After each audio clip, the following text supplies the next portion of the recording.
Well, we've made it to week 9. I know you're excited because as of this week, you will be finished with all the lectures, and next week you will have your final exam, and you will have completed English 101 and 102. So, congratulations for you who have made it all the way through this 2-quarter course of study. I trust that it has again laid a foundation for you in all the other English courses that you will be taking for the remainder of your stay at Fruitland. And I hope that it is going to be one that you'll refer back to as far as the notes that you've taken and all that you've learned as we've gone through English 101 and 102. This week we're going to give our attention to misplaced modifiers, dangling modifiers, split infinitives, and parallelism. That sounds like quite a bit, and indeed it is. So this week's lecture may take a little longer than the others to get through, simply because we are going to be covering a good bit of information this week compared to the information that we've covered in previous studies. We'll give our attention first of all to misplaced modifiers. A misplaced modifier is positioned incorrectly in the sentence. And that just simply means that it describes another word and actually changes the writer's meaning. So we need to be very, very careful that we place modifiers in the correct position in the sentence so we can easily identify exactly what that modifier is modifying. Give consideration to this sentence. On Sunday, the pastor wanted to choose the best title for his sermon. On Sunday, the pastor wanted to choose the best title for his sermon. Now, what's wrong with that sentence? Why is it not correct the way that we have it worded? Well, it sounds like that it was on Sunday, actually, that the pastor wanted to choose the title. It seems that the sermon would have a title before he gets to Sunday morning when it's time to preach the sermon, but according to the way this sentence is worded, it sounds as if he is choosing the title for his sermon on Sunday morning. So it is a misplaced modifier. A better way of saying that would be the pastor wanted to choose the best title for his sermon on Sunday. So now the pastor, he's not choosing the title for the sermon on Sunday, but he's choosing the title for the sermon he's going to preach on Sunday. So instead of saying on Sunday the pastor wanted to choose, it's better to say the pastor wanted to choose the best title for his sermon on Sunday. So again, a modifier is crucially important as to where a modifier is placed in a sentence so that we can know for sure exactly what the modifier is referring to. Now there is a key point. Modifiers, whether they are single words or phrases or clauses, should be kept point clearly to the words that they're modifying. And as a general rule, related words should be next to or at least kept close together in the formation of a sentence. Again, consider this sentence. I'm looking for a small table for my child with short legs. Now, that's rather a humorous sentence, isn't it? Sounds as if my child has short legs. But that's not what I'm trying to say. I'm not trying to say that my child with short legs needs a small table because of the shortness of his legs. Actually, I'm looking for a table with short legs. So this is a misplaced modifier. Again, it sounds like the child has short legs. So how do we go about correcting this sentence with a misplaced modifier? Well, it would be better to say, I'm looking for a table with short legs for my child. My child doesn't have short legs. The table that I'm looking for needs to have short legs. So, with short legs, that modifier should be placed next to or close to the word that it's modifying. A table with short legs. Another sentence. She served sandwiches to the children on paper plates. Well, I guess we have a circle of kids sitting on paper plates, and they're going to be served sandwiches. Well, at least that's the way this sentence sounds, isn't it? She served sandwiches to children on paper plates. And we have a misplaced modifier. Of course, we know that the children aren't sitting on paper plates. On paper plates actually modifies sandwiches. So how would we better say that? She served sandwiches on paper plates to the children. Again, the sandwiches are on paper plates. We don't know where the children are. They may be on chairs around the table. They may be on a blanket outside for a picnic. They may be on the floor. But it's not really important where the children are. They're being served sandwiches on paper plates. So, the sandwiches are on paper plates and they're being served to the children.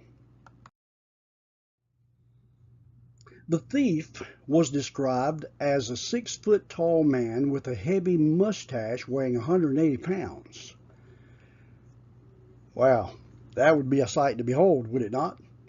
A man with a mustache weighing 180 pounds. Well, we know that his mustache doesn't weigh 180 pounds. We know that the person who is speaking this sentence or writing this sentence is referring to a man who weighs approximately 180 pounds. So the modifier, again, is misplaced.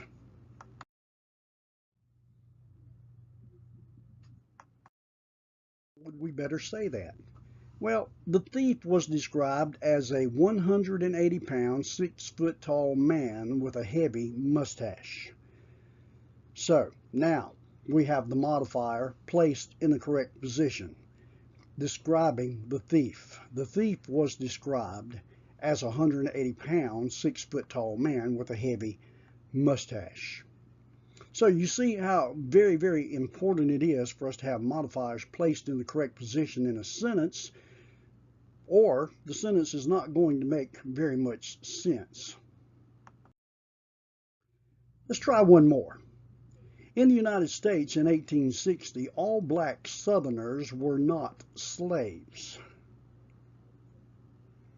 In the United States in 1860, all black Southerners were not slaves. Now, what's wrong with that sentence? Where's the misplaced modifier?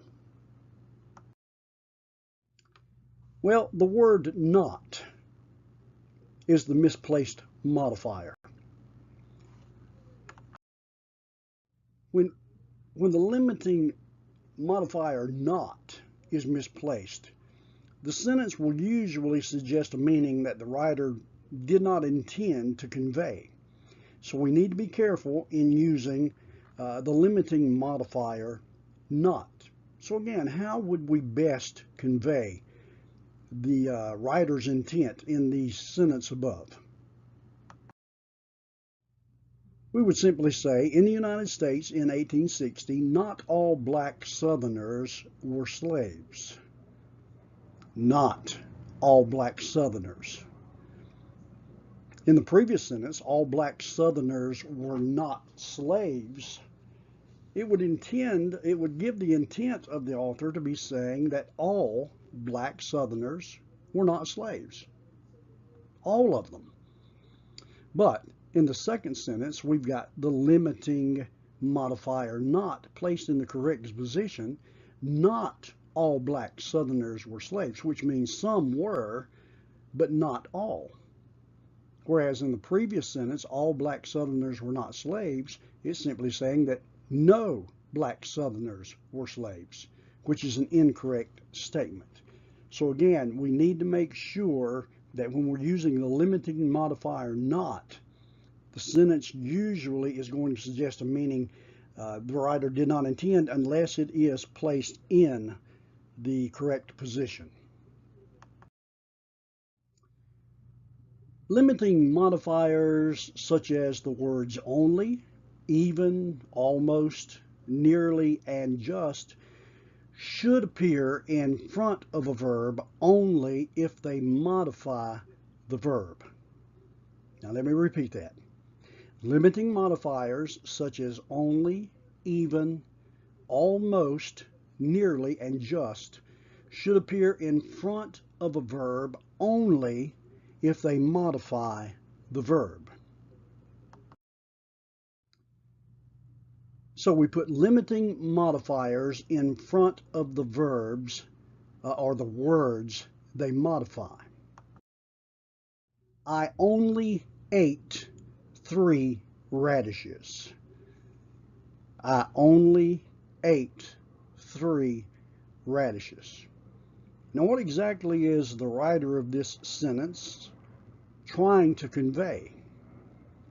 I only ate. Well, does that mean that he has only eaten 3 radishes all day? Or does it mean that he ate 3 radishes all day? What exactly would this convey? I only ate 3 radishes. Well, there's a better way to make that statement just simply by moving the word only. I ate only 3 radishes. So, instead of placing the word only before the verb, which means that it's modifying that verb, we place it after the verb, which shows that he only ate 3 radishes.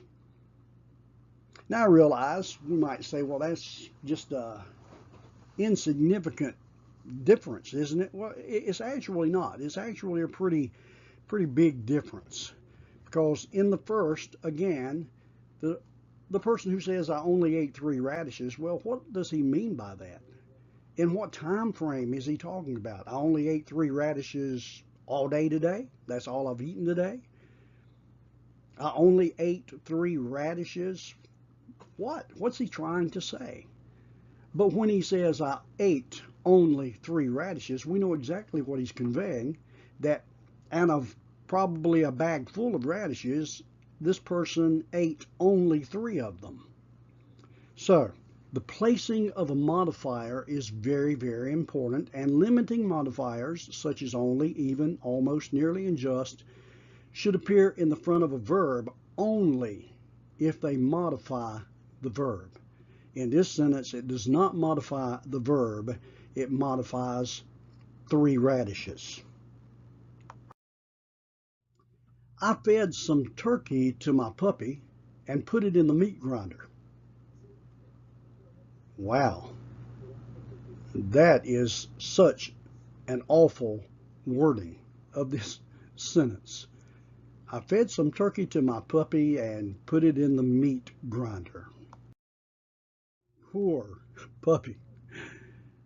Well, I hope he enjoyed his last meal, because he didn't even have time to settle on his stomach before his life came to a rather gruesome end, right?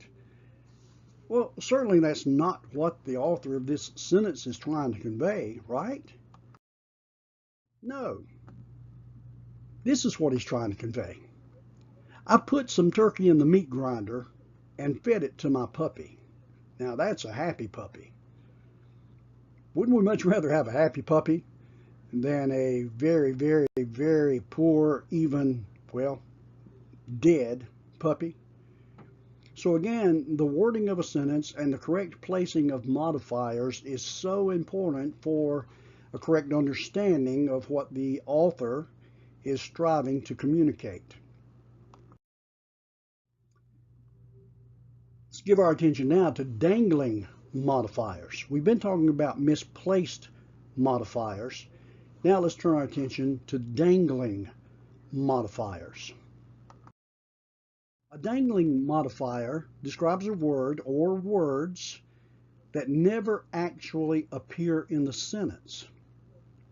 So it fails to refer logically to any word in the sentence. Now, that definition may sound a little bit confusing, so let's look at some examples to understand exactly what I'm speaking of. Dangling modifiers are usually word groups, such as verbal phrases, that suggest but do not name an actor. So when a sentence opens with such a modifier, the reader of that sentence is going to expect the subject of the next clause to name the actor. If it doesn't, the modifier dangles. At the age of 10, my parents took me to the Grand Canyon. Now, that sounds sort of strange. Were my parents 10 when they took me to the Grand Canyon? Well, if they were, I was born at a very, very, very, very early age of my parents. So we know that this is not what the author is trying to convey, right? He's not speaking of his parents being 10 years of age, but that's exactly the way this sentence sounds. So this phrase at the age of 10 is a dangling modifier. Well, in order to correct this, we would have to change the sentence. We would have to change the wording of the sentence. And we'll look at some possible ways to correct that in just a moment. So let's just leave that one where it is for the time being. So how do we recognize dangling modifiers? Deciding to join the Navy, the recruiter enthusiastically shook Joe's hand. Now, the way this is worded, it sounds as if the recruiter has decided to join the Navy. Deciding to join the Navy, the recruiter enthusiastically shook Joe's hand. Well, we know that's not the case. The recruiter is already in the Navy. He's recruiting for the Navy. So he's not deciding to join the Navy. It's actually Joe who is deciding to join the Navy. So deciding to join the Navy in this sentence is a dangling modifier. Again, upon entering the doctor's office, a skeleton caught my attention.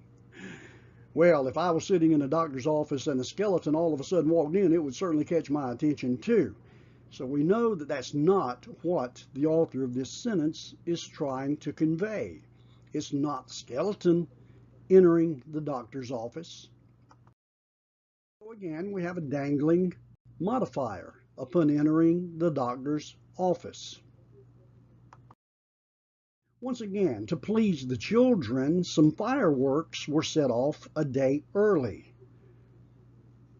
Well, that doesn't make sense. Again, we have a dangling modifier, to please the children. Though only 16, Microsoft accepted Martha's application. Well, in this sentence, it sounds like Microsoft is only 16.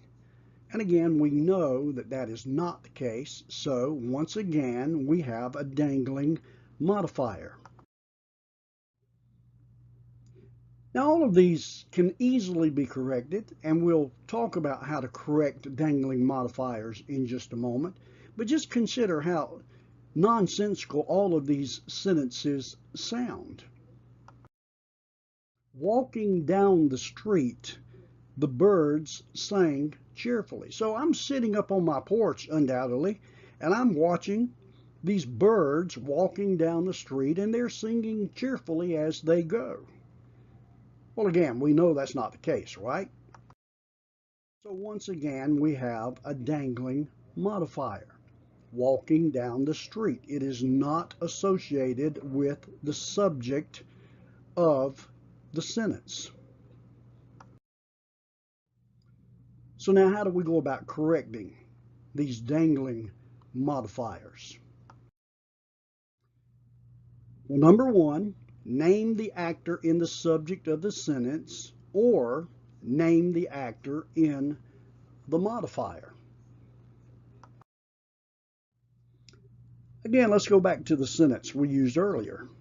At the age of 10, my parents took me to the Grand Canyon. Well, we've already determined that at the age of 10 is a dangling modifier, because my parents certainly did not take me to the Grand Canyon when they were 10 years of age. So let's try to correct this sentence. One possibility is simply to reword it.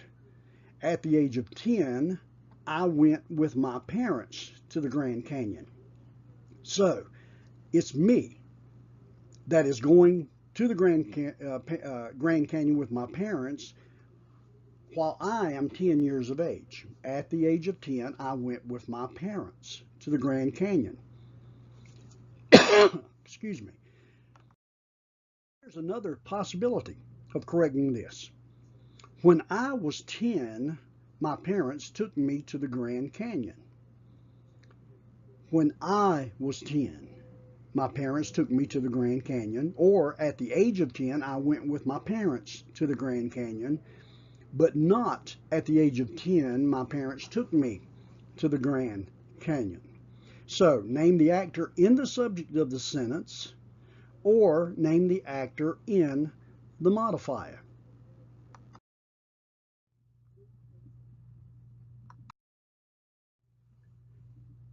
Now let's try to come to an understanding of how, first of all, to recognize a dangling modifier, and then, secondly, how to correct the dangling modifier.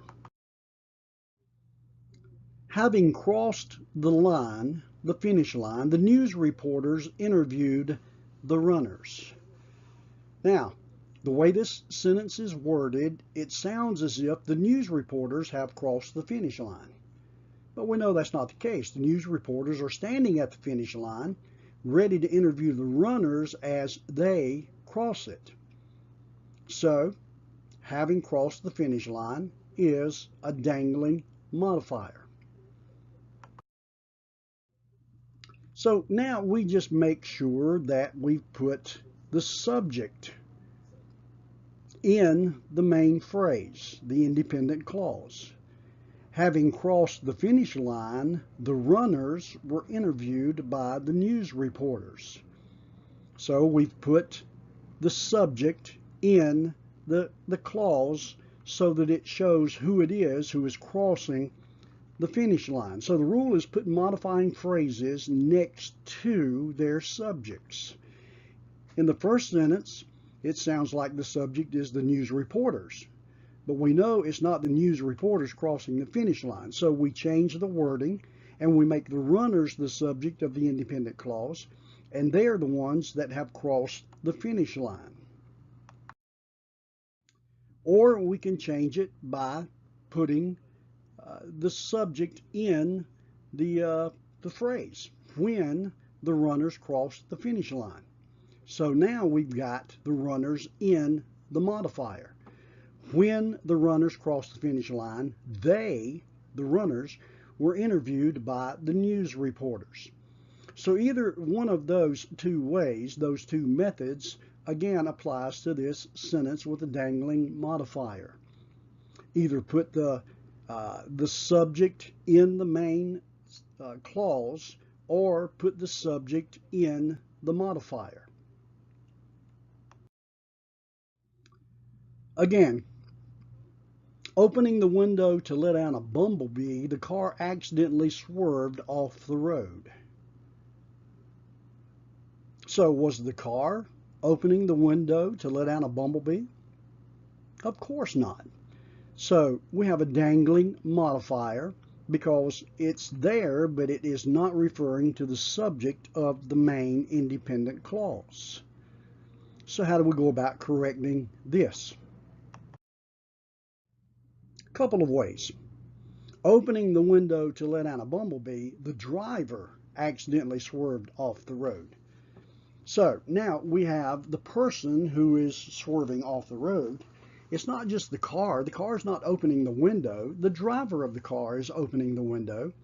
So opening the window to let out a bumblebee, the driver accidentally swerved off the road. Or again, when the driver opened the window to let out a bumblebee, the car accidentally swerved off the road. But again, the subject is the driver. When the driver opened the window to let out a bumblebee, the car accidentally swerved off the road. Once again, we need to have the subject either in the modifier, or we need to have the subject as the subject of the independent clause, so that we make sure that the modifier is modifying the correct word. Let's consider another. As a young man, my mother enrolled me in guitar classes, hoping I would become a great musician. Well, as a young man is a dangling modifier because the way this sentence is worded, it sounds as if my mother was a young man. As a young man, my mother. Well, we know that's not the case, so here we have another dangling modifier. How do we correct this one? Well, first of all, as a young man, I was enrolled in guitar classes hoping I would become a great musician. All right? So now, as a young man, I was enrolled in guitar classes hoping I would become a great musician. Or, when I was a young man, my mother enrolled me in guitar classes hoping I would become a great musician. So we have the subject, I. This is about me. I was the young man and not my mother. My mother was never a young man. So we need to make sure that we have the correct modifier and it is modifying the correct word. So misplaced modifiers and dangling modifiers are the two subjects we have talked about thus far in this week's lecture. The company's refrigerator held microwavable lunches for 18 employees frozen in the top compartment. Poor employees. 18 employees frozen in the top compartment of the refrigerator. Well, what a sad day. Lost. Antique walking stick by an old man with a carved ivory head. Poor man. Woman hit by car thrown across road. Well, I don't know who it was that threw that car across the road, but they were very, very strong. You get the message, right? Each one of these sentences has a misplaced modifier or a dangling modifier. And we don't want to make the mistake of communicating in such an unclear way. We always want to make sure that our modifiers are in the correct position in the sentence that we speak or in the sentence that we write. Now we're going to give our attention for a few minutes to split infinitives. As a reminder, an infinitive consists of two plus a verb: to think, to sing, to pray, to see. This is one of the verbals. You know, we have three verbals: gerunds, participles, and infinitives. Well, infinitives consist of the word to plus a verb.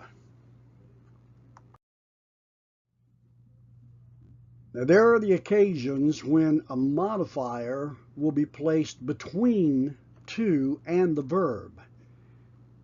So when that happens, the infinitive is said to be split. Here's an infinitive: to see.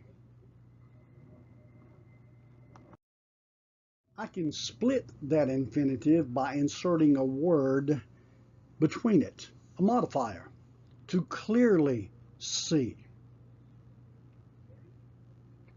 Zacchaeus went up into that tree to clearly see Jesus. So we have a split infinitive because we have a word placed between the to and the verb, to clearly see. Well, we're not to do that.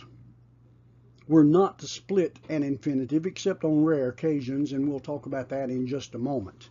But we should be very, very careful not to insert a word between to and the verb. Some split infinitives might be to carefully balance, to completely understand, to often pray. And we use these regularly. They're part of our regular conversational grammar, to completely understand. I want to completely understand English grammar. Well, we need to completely understand that that is not the correct way to say it. The patient should try to, if possible, avoid going upstairs. So in this sentence, we've got the infinitive to avoid, but we have that phrase, if possible, inserted between the to and the verb avoid. The patient should try to, if possible, avoid going upstairs. Well, one way we can correct that is simply by rewording it. If possible, the patient should try to avoid going upstairs. So we're still saying the same thing, we're just not splitting the infinitive. If possible, the patient should try to avoid going upstairs. So attempts to avoid split infinitives can sometimes result in a pretty awkward sentence. So, when it sounds unnatural, most English experts now are saying that it is allowable and even encouraged to split the infinitive. We decided to actually enforce the law, or the way I have it here, we decided actually to enforce the law. That sort of sounds awkward. We decided actually to enforce the law. So, it actually sounds better with this statement to split the infinitive. We decided to actually enforce the law. Now, is that correct grammar? Well, again, if the sentence sounds awkward to have the infinitive and the word modifying it set aside it, then most experts say and even encourage splitting the infinitive. We decided to actually enforce the law. If neither the infinitive nor its alternative sounds particularly awkward, you may want to unsplit the infinitive, especially if you're engaged in formal writing, such as an essay or a thesis. So again, here we have a split infinitive. Nursing students learn to accurately record a patient's vital signs. Well, it sounds okay. But again, to unsplit the infinitive, nursing students learn to record a patient's vital signs accurately. That sounds okay. So in this, either one would be appropriate and either one would be correct. But in formal writing, again, if you're writing a formal paper, then you would want to unsplit the infinitive because it is more correct to use in formal writing, even though both of these are okay. Nursing students learn to accurately record a patient's vital signs, or nursing students learn to record a patient's vital signs accurately. Either one of those is correct and admissible. So now let's practice just a little bit. In the following sentence, I want you to correct the misplaced or awkwardly placed modifier. Our English professor asked us to very carefully reread the article. So we have the infinitive, to reread. And then we have the infinitive split by the insertion of the two words very carefully. Our English professor asked us to very carefully reread the article. Well, we can correct this one very easily. Our English professor asked us to reread the article very carefully. So we have unsplit the infinitive, and we've added that modifier very carefully to the end of the sentence.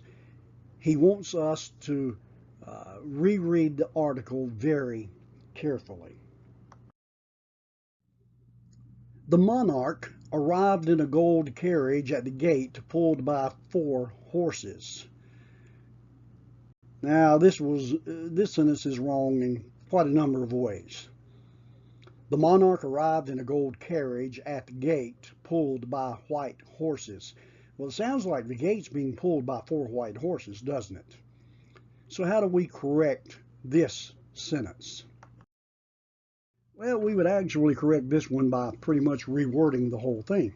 The monarch arrived at the gate in a gold carriage pulled by 4 white horses. So, he arrived at the gate in that gold carriage. And that gold carriage was pulled by 4 horses. So he arrived at the gate. That's where he arrived. He arrived in a gold carriage, and that gold carriage was pulled by 4 white horses. So it makes the sentence make much more sense to reword it as we practice misplaced or awkwardly placed modifiers. Let's try one more.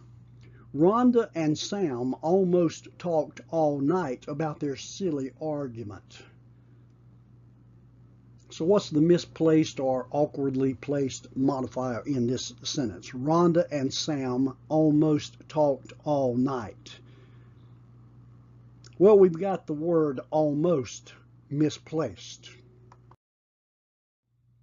Rhonda and Sam talked almost all night about their silly argument.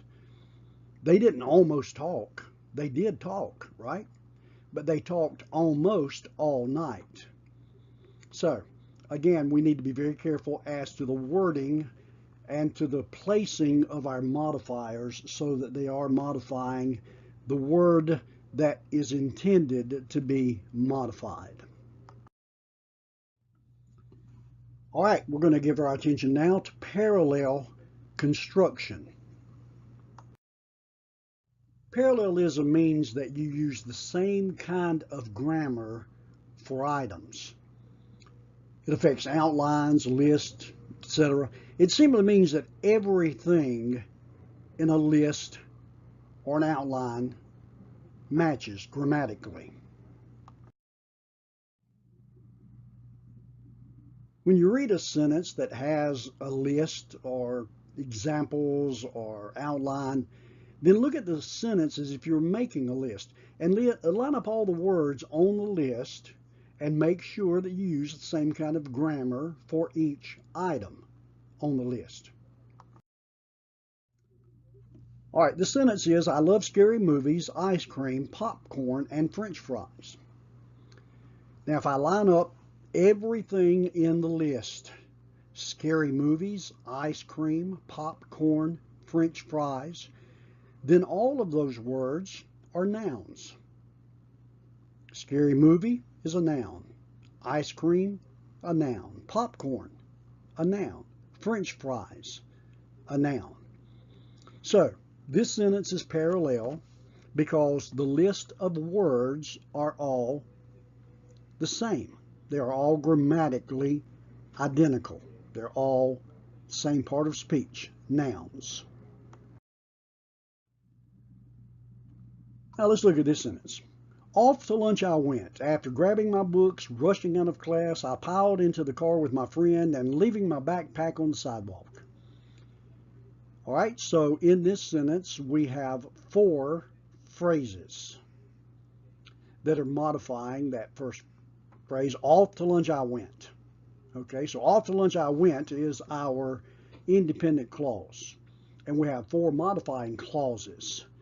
After grabbing my books, rushing out of class, I piled into the car with my friend and leaving my backpack on the sidewalk. And when we look at this list, this sentence, each item is a phrase which begins with a present participle. Well, not all of them. One item has a subject. It's actually a complete sentence in and of itself. Therefore, this sentence is not parallel. After grabbing my books, rushing out of class, leaving my backpack on the sidewalk, all of those begin with a present participle. But I piled into the car with my friend as a subject and a verb, and it is not a present participle, so this sentence is not parallel.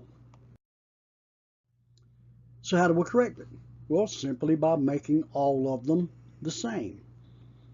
Off to lunch I went. After grabbing my books, rushing out of class, piling into the car with my friend, and leaving my backpack on the sidewalk.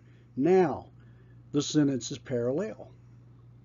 We have 4 phrases that all begin with a present participle. So we have a parallel sentence. Now, keeping everything parallel is certainly a key component of effective writing and speaking. And as you can see, it's so easy to make mistakes in writing lists effectively. I'll give you a couple of examples here that show you how easy it is to make mistakes in parallelism, even by those who should know better. Like this statement from an ad placed by Harvard Business School. What's innovative, time-tested, diverse, intense, global, and develops leaders? So what's wrong with that? What's wrong with that sentence? Well, in this sentence, we've got innovative, which is an adjective, time-tested, adjective, diverse, an adjective, intense, an adjective, global, an adjective, and develops leaders, a verb. So we've got a list that's comprised of all adjectives except for one verb. So this sentence is not parallel. So even those who should know better, such as Harvard Business School, can sometimes very easily make mistakes in not having a sentence parallel. Let's give our attention to one more example. This is from the Surgeon General. Smoking causes lung cancer, heart disease, emphysema, and may complicate pregnancy. So what's wrong with this sentence, this statement? Well, smoking causes lung cancer. Lung cancer is a noun. Smoking causes heart disease. Heart disease, again, is a noun. Smoking causes emphysema. Emphysema, yes, a noun. Smoking may complicate pregnancy. Well, that's not a noun. That's a verb. So again, even a statement of warning by the Surgeon General about smoking and the dangers of smoking is that this statement is not parallel. We've got a list that's comprised of nouns lung cancer, heart disease, emphysema, and then one verb, complicate. So this sentence is not parallel. So in writing and in speaking, when we are listing items, we need to make sure that we're listing items that are parallel, that they are grammatically the same. If they're nouns, then all of them should be nouns. If they're verbs, they should all be verbs. If they're adjectives, they should all be adjectives. So this week we've talked about modifiers, dangling modifiers and misplaced modifiers. We've spoken about split infinitives, and now we've spoken about parallel construction. So now you are ready to take your final weekly quiz in English 102. Now let me remind you that next week you will be having your final exam, and your final exam will be comprehensive. It will cover everything that we've covered the entire quarter. So please hear me carefully. We're not only going to have on our final exam what we've covered since our midterm exam. Rather, we're going all the way back to week 1, and our final exam will cover everything that we have covered in the entirety of English 102. So please make sure you take time to review, that you go back and review the things that we've talked about all through this quarter. You might want to go back and look at the quizzes that you've already taken. I know you can't retake those quizzes, but go back and look at those. Go back and read the notes that you've taken from class lectures, and make sure that you are as prepared as you possibly can be to take the final exam. And I'll get your grades to you. Now, please, let me remind you of one other thing as well. If you see an average that you think is the average that will be your final grade for the course, that's not necessarily true, because our exams carry more weight than our weekly quizzes. And our weekly quizzes carry much more weight than our weekly writing assignments. So, percentage-wise, your grade may be more, higher, or it may be lower than you see on the average. Just remember that. Don't be confused if your final grade is not exactly what you have. It may be higher, it may be lower. But remember that as you get your final grade after taking your final exam. Thank you so much for this journey through English 101 and 102. And I again hope and pray that it has been very beneficial for you, and that it will serve as a great foundation for you as you continue your further studies of English here at Fruitland, as well as any further studies that you go through after completing your course of study at Fruitland. God bless. Have a great week.